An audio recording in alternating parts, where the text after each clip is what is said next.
Today on Woodturning, in honor of spring, we're going to turn a tulip. Tim's American Beauty was made by Robust Tools, America's premier lathe manufacturer. Robust. Built to turn wood. Enjoyed for a lifetime. Easy Wood Tools, best-in-class carbide wood turning tools. So, I've got a project coming up, May 19th, 2025. I'll be teaching for a week at Mark Adams School of Woodworking. It's an amazing place. And this time I'm teaching a whole new class. It's 5 days of hollowing and texturing and carving. So I'm prepping up blanks here. My buddy Noble got these for me, and I'm going to be making different projects I can take with me to show people as examples. So this was the first example I was working on, and this is a mistake.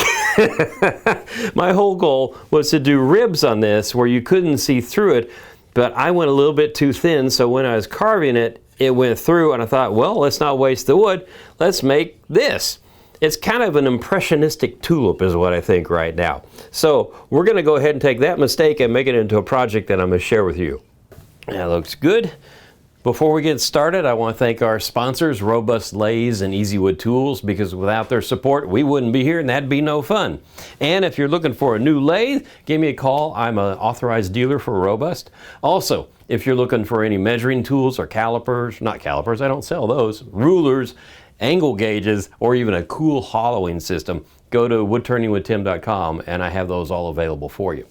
So anyway, we have this mounted between centers. I have a two-prong drive center on this side. I got my tailstock up here with my live center, and we're going to rough out the blank. And this is box elder, by the way. It's really pretty. It's got some pink in it. Let's see if it shows up on camera. It's hard to see. There it goes. If we can preserve that, that'll be great. So I'm going to grab a roughing gouge.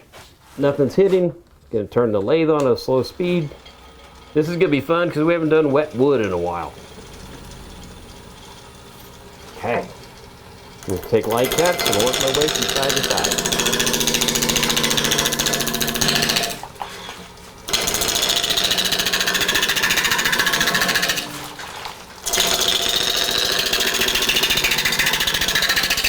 So now that I have this rounded out, I want to make a tenon to put this in the chuck. So I'm just going to go in here, make about 1/4 of an inch tenon, maybe a little bit larger. Now we're not going to use all this wood for the project. You need a base on here so you can have room to work, and I'll show you that later.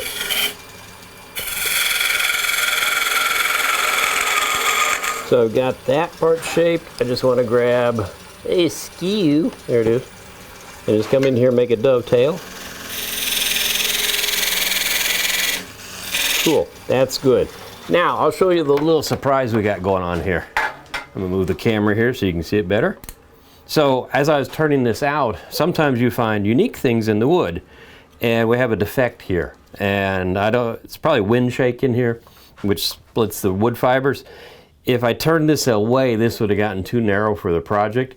So what I'm going to do is, since I made the tenon here, we're going to try to make our vessel, our tulip, right in this range here, and this will be more of the base of the vessel. So we'll see if we wind up turning that away when we start shaping. When we start shaping. God, you'd think paying $50 for these things, they'd work better.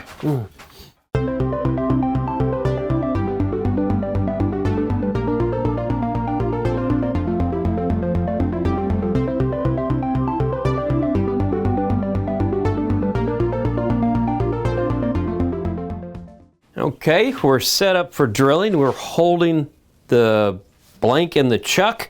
Some really cool pink coming out here on this box elder. Hopefully that'll stay in there. I picked the biggest Forstner bit I can pick for this, and I've marked my depth right here. So let's start drilling. We're going to turn the speed way down and take our time.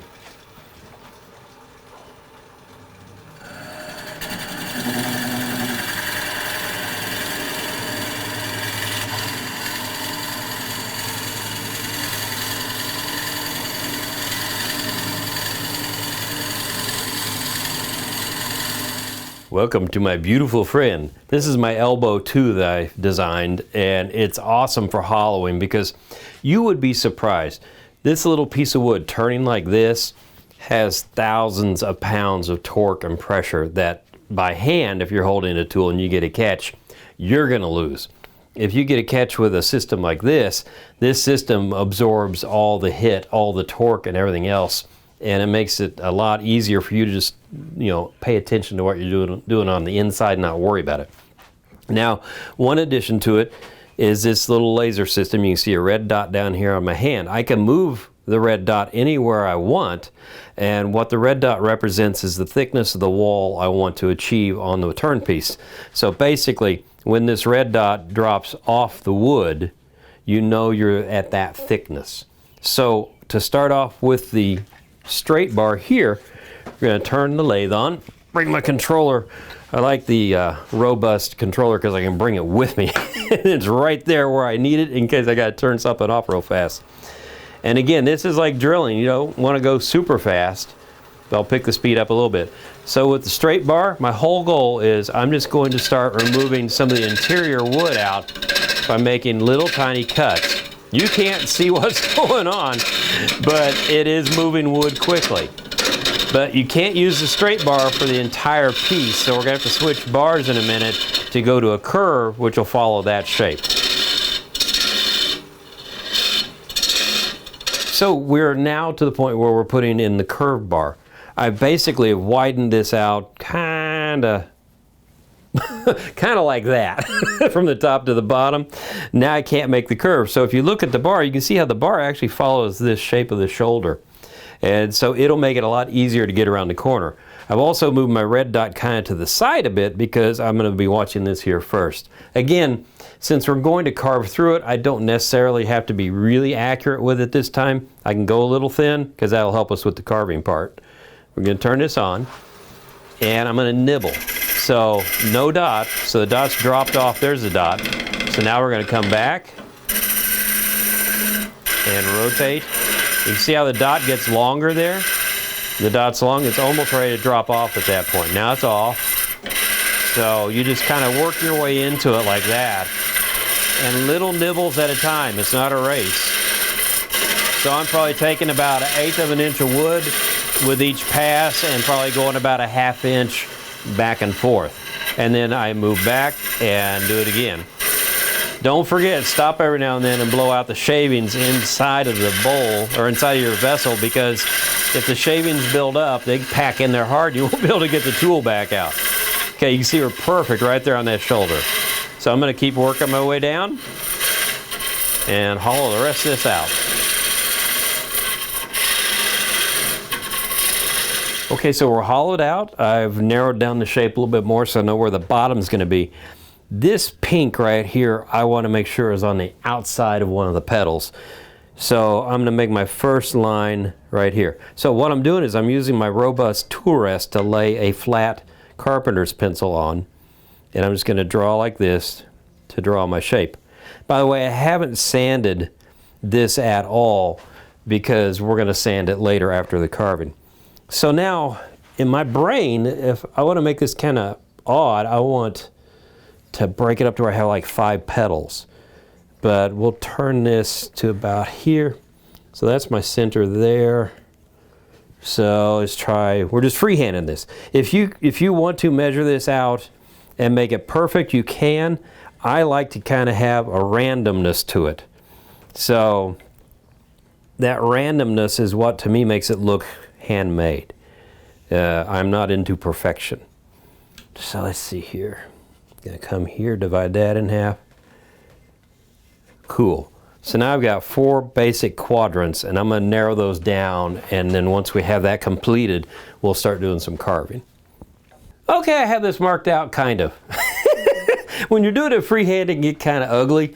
Indexing wheels can help you a lot, but that involved math on this one, and I didn't want to divide it up. But an indexing wheel will help you now. We're going to carve on the lathe. That's why we have such a big base left here to give us a lot of stability. So this is going to want to roll and move on you. Well, on my American Beauty, I have this really cool indexing wheel. An indexing wheel, as you can see, all these numbers going around here, right? So this little screw here will go in here and like lock me in on, we're 41 right now.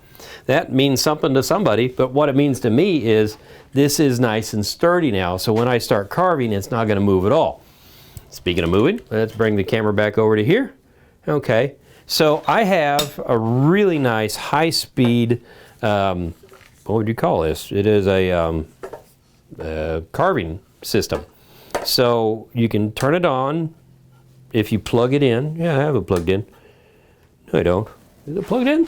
It's plugged in. There we go. I had it on the foot thing. So you can actually have a foot controller. You can also change the direction of the tool turning, left or right. So sometimes when you get into different grains of woods, that's important because it's really tough to get around the grain. But I can pick this sucker up to like 30,000 RPM or whatever. I have a special bit on here, and it's made by Kutzall, and it's a very aggressive one. And so it will let me come in here. Let me move the camera just a little bit more. And I'm going to start making the grooves here. And so you just lay it on the wood, and it does a great job of cutting in here. Now you can see, like I said, I haven't sanded because we're going to be refinishing the entire surface on this throughout the whole process. So my goal is I'm going to make these grooves until I go through. I am not going to go through the wood here. I'm going to leave this as one solid circle so everything has stability. So this is not a race again. It just takes a little bit of time. But you can see how much wood that moves like that. Anytime I can use a power tool to do carving, I'm happy. If I was doing this by hand, it would take days and weeks. And since this is green wood, it's going to move really fast. So I'll work on this for a while until we get some petals formed on our iris.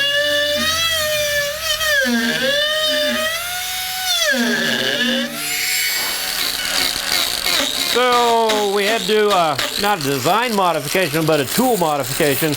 I got my Arbor Tech out, which has like a little chainsaw blade in here, which really moves the wood. Because I left this thicker than I thought I did. So we are just whacking away at it. We're not ready for the finesse tool. We're going to make an ugly mess here and just get rid of all the wood that's in the way of where we want to be.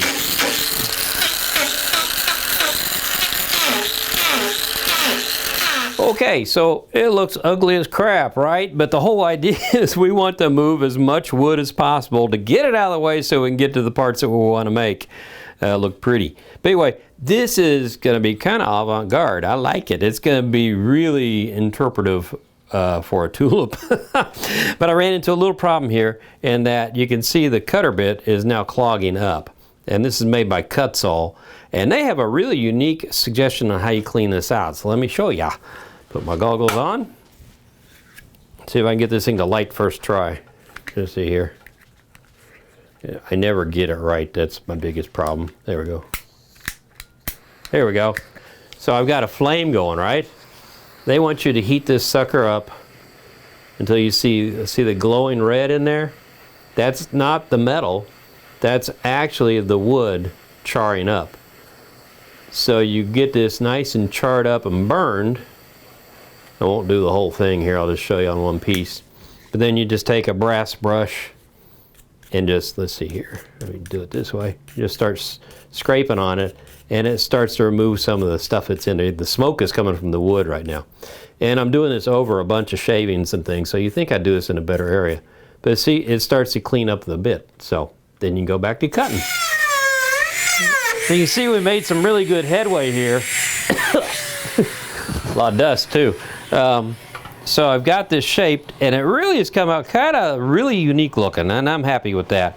So I'm going to actually make like this leaf shorter and do some other things with it, but the texture on here is what's getting to me. I really like it because if you look at this one, I spent a long time sanding that sucker, and it looks great, but it almost looks like plastic. This looks like something carved. So I think in order to highlight this, I'm going to go ahead and separate out these ends and finish the tips. Then we'll part this off, and I'm probably going to take a torch to it. See if that'll give us some nice texture.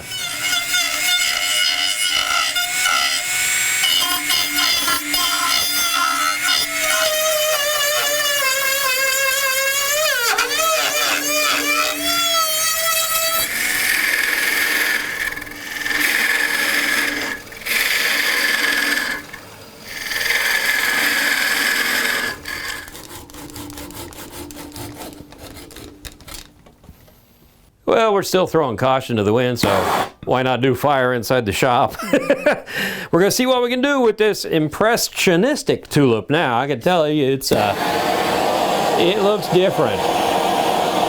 Ooh, that's cool. So a little heavier on the bottom, I think. And they kind of drifted up to the tips. Rotate it a bit. We want to save that pink a bit. I still want to get some flame in there. That looks good. That one up there pretty good. Yeah, you can see the marks from the cut sole bit. That's cool.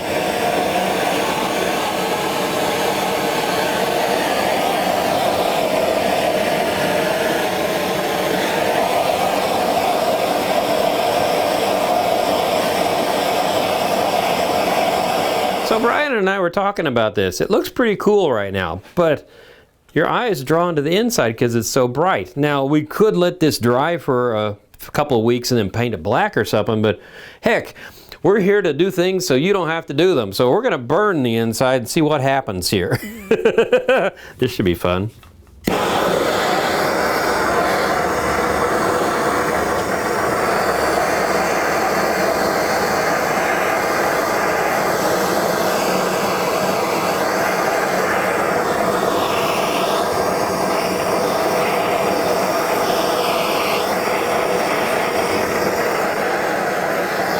I think it turned out pretty good on the inside. It's a really unique Impressionistic tulip, and it goes to prove you can never make the same thing twice unless you really work hard at it, and I didn't. I bet yours is going to turn out even better. So that's our Impressionistic tulip. Until the next time on Woodturning, keep turning. Tim's American Beauty was made by Robust Tools, America's premier lathe manufacturer. Robust. Built to turn wood. Enjoyed for a lifetime. Easy Wood Tools, best in class carbide wood turning tools.